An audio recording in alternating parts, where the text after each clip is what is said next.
Ano? Aha! Oh yeah! Panis! Talaga nga naman, oo. Biglang naging si Hawk na, si PBBM. Talagang, hinadukin niya, pinanis niya, itong si Kadigungan. So ngayon, kala nyo kayo lang yung may patama, ha? Pag ganon-ganon pa sila sa prayer rally, oh. May mga pangiwi-ngiwi pa kayo, ha? Ano ngayon? Ngayon nyo sabihin yan. Ito yung gusto ko, guys. Talagang pinapatulan na nga po ni PBBM itong si Digong. Kala mo ikaw lang marunong, ha? Ako din. So ngayon, ito yung literal na bato-bato na lang sa langit, matamaan ka sana. So ngayon, ano yung sabi? May pinaparinggan? Marcos on Philippines. Biggest drug hole, walang namatay, walang nagputukan. Ramdam mo yun, Digong? Ramdam mo yung salitang walang namatay, walang nagputukan. Rinig mo yan? Sakit sa tenga nun, no? Sakit sa tenga nun. Kasi dati, ano yung sabi ni Digong? Yung St. Peter, mag-ready na ng napakadaming kabaong dahil madaming lulustay na dugo dito sa bansang Pilipinas. Ano pa yung sabi ni Digong? Papatayin ko kayo. Ano pa yung sabi niya? Eh, kung hindi mo kayang pumatay, hindi mo kayang maging presidente. Yan guys, yung mga ano ni Digong. Yung mga words niya na puro na lang patay. Papatayin kita. Yung mga ganong words. Eh, kaya naman pala, guys, ni President Marcos na kahit walang patayan, di ba, mayroong nahuling mga malalaking droga. So far, ito guys, yung pinakamalaking huli ngayong taon ni President Marcos at ng kanyang kampo, ng kanyang team, worth 13.3 illegal drug seized doon sa Batangas. Yan, guys. Alam nyo, nakaka-proud lang kay President Marcos, to the point na sinasabi nilang weak leader kuno, mga ganyan-ganyan, di ba? Yung mga paninira nila. Pero si President Marcos at the end of the day, pro-life. Guys, lilinawin ko, hindi po tinotolerate ni President Marcos itong mga nagdodroga. Ang gusto lamang pong ipadalang mensahe ni President Marcos is dapat tama po ang pag-handle. Kasi kung pinatay mo yung tao na yan, o sino lang yung spoiler natin, o nawalan na tayo ng pag-asa na baka makarinig pa tayo ng mensahe niya, baka magturo pa yan. 'Di ba? Nagigets nyo ba guys yung punto ko? 'Di ba kapag yung mga taong yan, katulad nito, may malaking nahuling droga. Kung pinatay yan guys, hindi tayo na makakarinig ng huling mensahe niyan. Kung saan niya dadalhin yung shipment, para kanino, sino yung nag-ship, sino nang padala. Wala na tayong message na mangyayari, balik close case na ang mangyayari dyan. So ngayon nga po guys, pansin nyo nung umupo bilang presidente itong si President Marcos in the first year, 'di ba, hindi niya tinalakay sa kanyang sa kanyang first SONA, yung about sa drug war. Kaya nga nagalit itong si Kibuloy, 'di ba, yung mga DDS na kesyo bakit hindi daw tinalakay. Ito yung napansin ko sa unang first year ni President Marcos. So far yung first SONA na yan, tahimik ako kasi kahit nga din ako nagtaka bakit hindi niya yan tinalakay. Pero ngayon napagtanto ko na. Nung unang taon, ang ginawa niya guys, nilinis ba? Winashing-washing, ching-ching-ching-ching-ching, yung mga pulis na posibleng sangkot, diba, dito sa illegal na droga. Kasi sila yung mga tipo ng taong pwedeng magprotekta, diba, sa kanilang mga alaga. At the same time, kapag nahuli yung kanilang alaga, sila na lang din ang magpapatigok. So, ang una niyang ginawa, nilinis niya muna guys, ang mga kapulisan. Madaming pulis ang nag-resign at madami ding mga high-rank official, 'di ba? Ang kabilang sa listahan ng mga sangkot, 18 high-rank official. Yan po guys yung yung naging first move ni President Marcos sa kanyang unang taon. Yan po guys ang aking napansin. Tapos ngayon guys, eto na. Nandito na siya sa point na umaarangkada na siya. O tingnan nyo, malalaki yung mga natitibog. Paano? Kasi wala na pong mga nagpoprotekta sa mga yan. Kumbaga, nasa outside world na lang yung mga ano na yan. Kung meron pa mga pulis na nandyan sa loob, konti na lang yan, guys. Kukunti na lang yan, mabibisot, matitimbog din yan. Pero mostly, lahat, linis na. Kumbaga, clear na, guys. Yan po yung aking napansin. Unlike kay former President Duterte noon, kahit mali yung pulis, pinapagtanggol niya pa. Diba yung simpatsya niya sa mga pulis kasi naniniwala siya na itong mga to addict talaga. In the first place naman, guys, una, bawal pumatay. Labag po yun, guys, sa ating sa ating batas, 'di ba? Nakasulat pa nga doon sa ating 1987 Constitution, no one shall deprive the life of liberty. Basta nakasulat po yun, guys, sa ating konstitusyon. Anyway, ito na nga po, guys. Itong si President Marcos, hindi naman siya masyadong mahina, to the point na sinasabi nga nila Duterte na mahina itong si President Marcos. Kumbaga yung kanyang kilos talagang literal na tigre. 'Di ba? Yung may pangil pag talagang galit na galit. Now, nakita niyo yung kanyang approach sa kanyang drug war campaign na bloodless, 'di ba? Walang namatay, walang nagputukan, at higit sa lahat, wala tayong narinig na nanlaban. Yun yung pinakamagandang pakinggan, nanlaban. Samantalang sa panahon ni Digong, umabot daw ng 30,000, lahat daw nanlaban.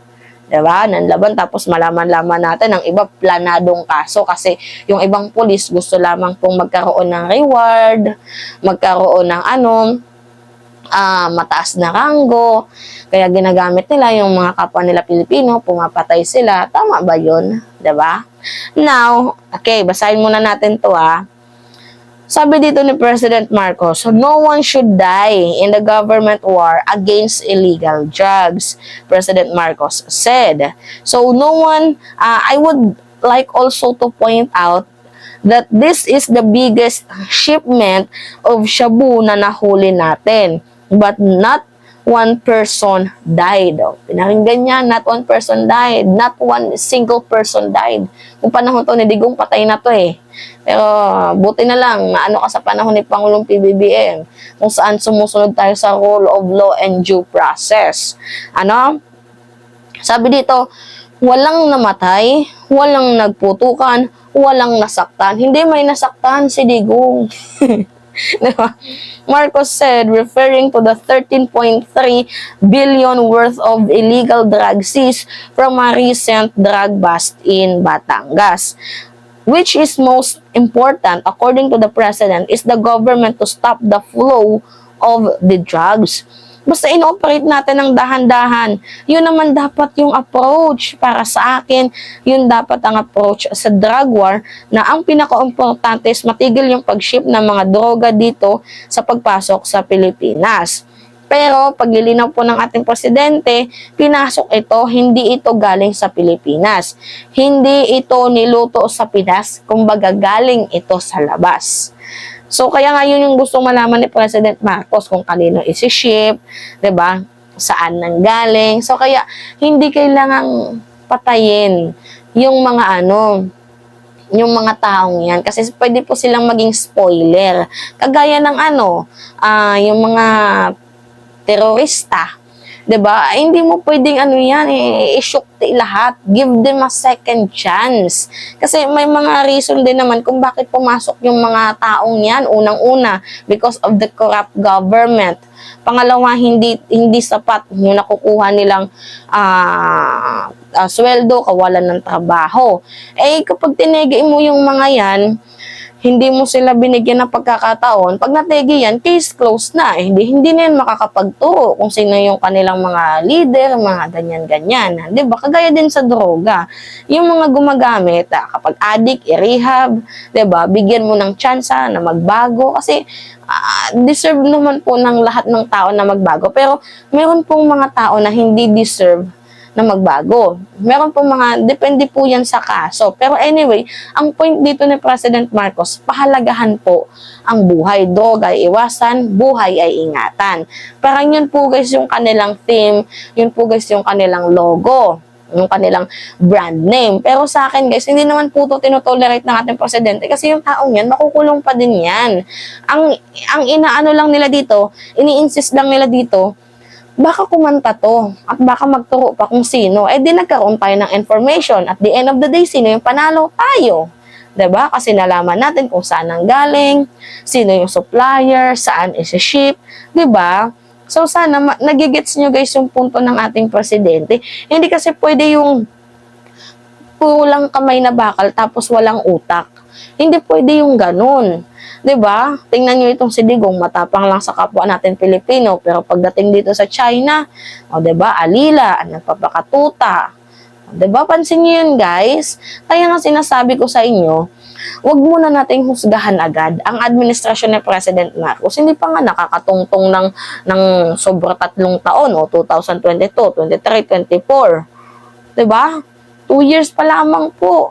Meron pang 4 na taon. Kaya huwag nyo pong husgahan. Kagaya dito sa 20 pesos na kilo ng bigas. Hindi naman po yan pinangako. Pero yan yung goal.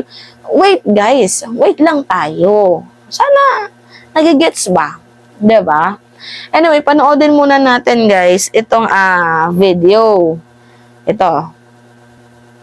Wait lang guys Of Shabu na nahuli natin. But not one person died. Walang namatay, walang nagputukan, walang nasaktan. Basta't inoperate natin ng dahan-dahan, yun naman dapat ang approach. Para sa akin, yun dapat ang approach sa drug war.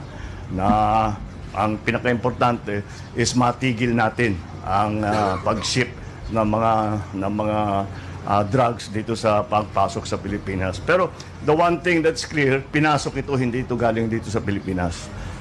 Hindi ito linuto dito sa Pilipinas, galing ito sa labas. Ngayon, yung ruta kung saan nanggaling yun, ngayon pinag-aaralan pa natin at inimbestigahan pa. Alright? Okay. Any questions? Yan, narinig nyo. So, isa lang yung napansin ko dyan kay President Marcos very napakaseryoso po ng approach ni President Marcos in terms sa war on drugs issue. But masyado pong maingat ang ating presidente. Yung tipong yung hakbang sa lakay, 'di ba? Yung parang gano'n, yung gustong isipin ni President Marcos dito sa mga gumagamit na yan or sa mga dealers, pusher, yung parang walang approach ang ating presidente. Yun yung gustong ipalabas ng ating Pangulo, yung dahan-dahan lang. Yung parang iisipin nila na, wala naman pakialam sa droga ang ating Pangulo, kaya yan, ship dito, ship doon. Yan kasi guys yung gustong i-insist ni President Marcos. Pero hindi nila alam, masyado pong mabusisi. Yung to the point na nagpa-party-party sila, pero hindi nila alam, meron na palang unos na dadating. 'Di ba? Hindi sa hindi sa dahil tahimik siya, hindi sa dahil medyo hindi siya nag-iingay sa usaping drug war. Hindi ibig sabihin nun wala na siyang pakialam sa war on drugs. Bagkus naghihinay-hinay po ang ating administrasyon dito po sa approach nila sa illegal na droga. Yung may progress pero surely. 'Di ba? Ganun dapat. At the end of the day, pro-life pa din, pro-justice, pro-people pa din itong si President Marcos. Na yan po ang aking nagustuhan. 'Di ba kasi maging lesson na lang sana yung nangyari noong nakaraang administrasyon na kahit mga inosenteng tao, imagine mo bata nagdodroga. 'Di ba? Yung mga ganun. 5 years, meron ako nabasa 7 years old. Ganong mga bata, inaakusahan tapos lahat yun, tinigi, nagkadamay-damay. 'Di ba? Kaya, hindi maganda yung approach ng nakaraang administrasyon. So, lesson learned na lang ito. So, ngayon guys, yan po yung balitang natin ngayon na talagang pinanis itong si Digong. Yeah. Anyway, yun lamang ho guys. That's me again. Si Mima Alicia nyo at nagbabalik ulit para sa ating panibagong video. Ingat mga kababayan.